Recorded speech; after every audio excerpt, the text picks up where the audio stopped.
This video, we're gonna rank the best marketing strategies for online trainers. The strategies I'm gonna talk about can be applied to any business, but I'm just well versed with online training because I built a multi-7-figure online training business and I've helped over 15,000 people grow their successful online fitness businesses. I have a large sample size of what works for me and my 15,000 students. Let's go rank them. Cold calling. Let's just get this off the board. This is the last, right? Online training is mostly on the internet, so we're gonna do this. Buying followers. This has gotta be D tier. And the reason buying followers is bad is because the way the algorithm works. So the way the algorithm works is when you post some content, it's gonna show it, this is a piece of content, and this works on TikTok, Instagram, YouTube. When you post some content, it's gonna test it, test number one, on a small group of your audience. If they engage it and they like it, then you move on to test number two,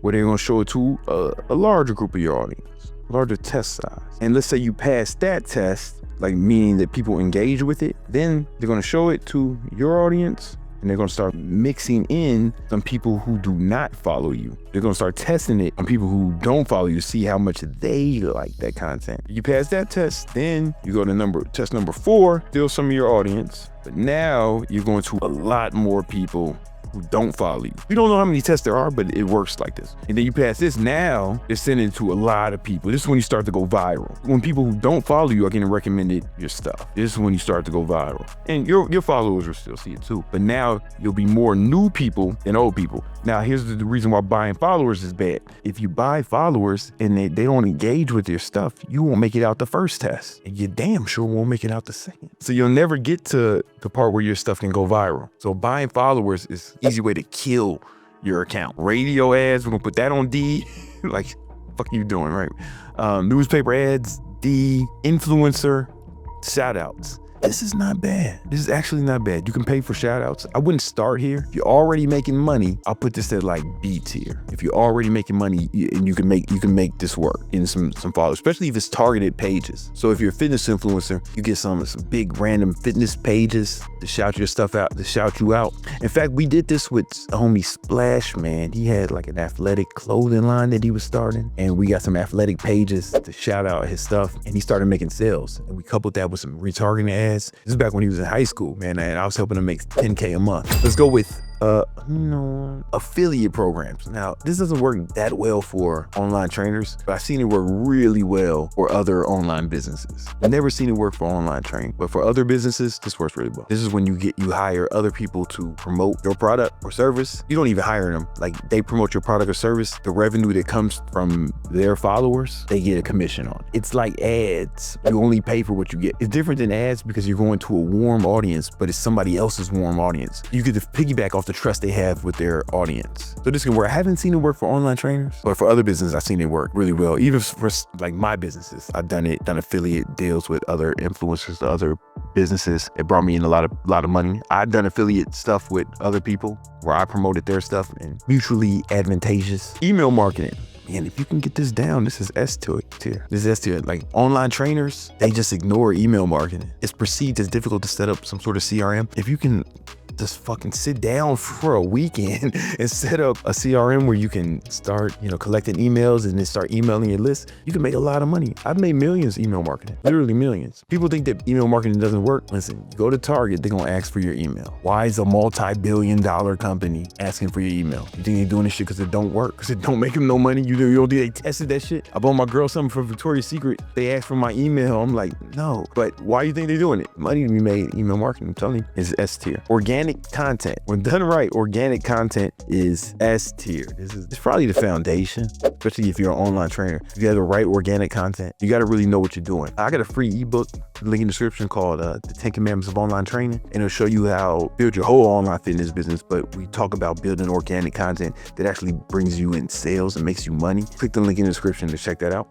But organic content, and this is how I made my first million. There's organic content with the email. These two together help me make my first million. Cold Cold DMs, I'm putting this at B tier. You should never be sending cold DMs. Never. You never want to do that. It does not work. Paid ads. This is A tier. If you can figure it out, if you can do it, this is A tier. You make a lot of money with paid ads. But most online trainers, they don't do it. And if they do it, they just hit the boost post. That shit don't work. You got to really go into the ads manager, the meta ads manager. You don't ever hit that boost button on Instagram. That was designed to steal money from people who are too lazy to learn how to really run ads in the ads manager. Hosting challenges. Okay, this works for a lot of online business. I've seen this work. These challenges work for a lot of people. Online trainers, it only works for women. So I have a lot of data to support this. It works really well for women doing challenges, fitness challenges, but for men, it almost never works. I don't know why it's like this, but this is something like we told all the men in the high ticket trainer, that's my group where I teach people how to go to online fitness business. We told all the men, hey, you guys can confidently stop doing challenges, but the women, y'all should keep doing it. And this would be like, you let people in the challenge for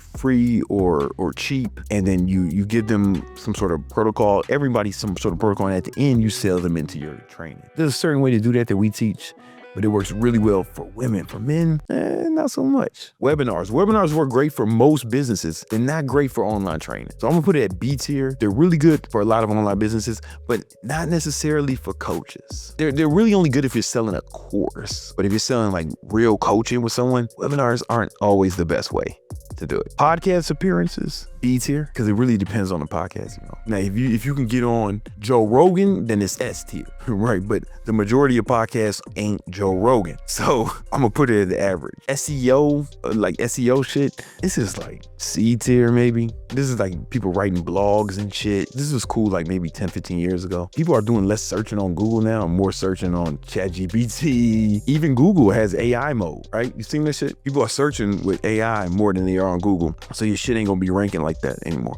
Building the community. This is B tier. I tell all my trainers to build some sort of community, maybe in, you know, for other business, a lot of businesses do it in school. I tell my trainers to do it. Build a Facebook group or something. It's B tier. It's fine. It's not great. It's good though. This is a term I coined called lead the like. This is S tier. If you're any kind of coach, especially online trainer, what I say when you're first starting out, you're posting content. Anyone who likes one of your posts, anyone who comments, anyone who follows you, you should DM them. And it's better if you do a video. So if somebody follows you, I want you to break out your phone, be like, yo, what's going on, DeMarcus? Thanks for the follow. Let me know what help you need, you know, get in shape or whatever you do. Like, really connect with everyone. Somebody leaves a comment, yo, Lorenzo, thanks for commenting on my post, man. Are you trying to build muscle or are you just enjoying the content? Right, say something like that. Or if they just hit the like button on your shit, you should DM them. Yo, Jaquan, that's a lead. The reason you want to send a video so they know it's not automated and it's more personal. And then start a conversation with them. If they say they just enjoying the content, then say, all right, man, thanks, bro. Right? If they say they're trying to lose fat or whatever you help people do, you get into a conversation with them, talk to them a little, get them on a sales call, sell them your package. I've seen trainers in my program, they have like 1,000, 2,000 followers, they 10, 20K a month. Just from doing that. Most people, they get 100 likes on a post and they're like, oh man, I only got 100 likes. Like, motherfucker. That's 100 potential leads right there. But people don't think about it like that. But if you do, you can make a lot of money. We call it lead to like. Any engagement you have, this is how you make money with a small following. And then create a lead magnet. Lead magnet, this is S tier. One thing I tell my students to do is to create what we call lead magnets. So a lot of times people don't want to sound salesy. They're afraid to come off like spammy or sleazy or whatever. One, lead to like helps with that because you don't even have to fucking pitch anything. You just give some good advice, fucking lead to like on everybody who comments with them. And now you selling them private. A more proactive way is you have a lead magnet. And what that is you put together some sort of free pamphlet, video training, ebook that helps them accomplish their goals. You say you give it to them for free. Let me show you an example of this. This is Jennifer. She made over $100,000 her first 5 months in my program, High Ticket Trainer, and she helps moms get in shape, right? So this is just a post. All she's doing is giving advice, showing her workout, boom. At the end, she says, download my free fat loss guide for busy moms. Boom, boom, boom. Comment fat loss and I send it to you. Boom, fat. Look at all these people comment fat loss. These is leads. These are leads. And then her lead magnet is designed not only to help them with whatever problem they have, but it also, there's tons of testimonials from her clients. So it's a sales letter as well. It's helpful, but it's a sales letter, right? But it's more helpful than the sales letter. It's like, even if somebody reads it and they don't hire her as a coach, they'll still be like, man, that was some good information. I'm glad I had that. You don't want it to just be a sales letter. It serves as a way to help sell her product. And this is a way that you can covertly sell. You want to write something good, but you don't care if they read it or not, because most people won't. What happens is you just want permission to DM them, because now you can start a conversation with them, and now you got a new lead. This is one of the cheat codes. This works really, really well. And then you couple that with the lead to like strategy, you should be able to book a ton of calls with people, even if you have a small following, man. And then the beauty of having a small following is that people will feel like it's more personal, because it is. So this is the tier list, right? So you can ignore everything in D. You can ignore everything in C. B is cool. This is stuff you can do after you made some money. A is stuff you can do after you made some money. These are the ones you want to focus on first. And lead to like and lead magnet are probably the best ones. So focus on all these before you start doing ads, before you start looking for shout outs, affiliates, start making some money doing there. In fact, I tell my students that I don't want them to run ads until they're making 10K a month organically. Because if you're leading the like, you can get to 10K a month, even with a small following, even if you're only getting 50 likes a post. With online training, the way I teach it, say you charge them $80 a week, which is not a lot of money. $80 a week. If you have 25 clients, you charge them $80 a week. For 52 weeks a year, you keep an average of 25 clients for 52 weeks, you'll make $104,000 a year. You don't need paid ads to get 25 clients. All you need to do is fucking lead the like. You got to know what to post. You got to have the right niche, all right? You got to have the right target market, and you got to know how to post in a way that's going to get you clients instead of doing whatever you've been doing that's not getting you clients. If you want to learn how to do that, I got a free ebook called The 10 Commandments of Online Training. I'll show you exactly how to do it. The link is in the description.